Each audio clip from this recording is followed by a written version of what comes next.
Set the model cell to on, series resistance off, membrane resistance to 10 kΩ. Check the current electrode resistance.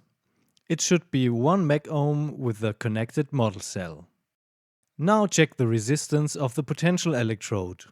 When using the model cell, the resistance should be 1 megohm. Keep the model cell at the same settings. Switch the mode of operation switch to CC, current clamp.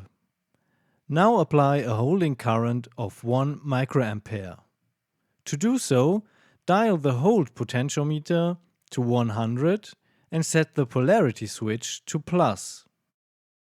According to Ohm's law, the voltage deflection at the potential head stage should be 10 mV for a 10 kΩ cell and 100 mV for the 100 kΩ cell.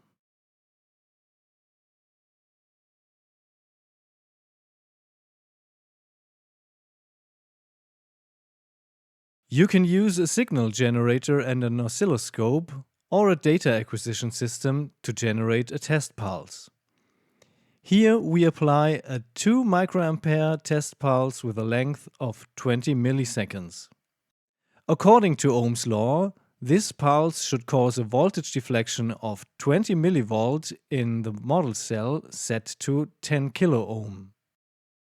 For the 100 kΩ cell, the amplitude and rise time of the voltage signal increased tenfold compared to the 10 kΩ cell.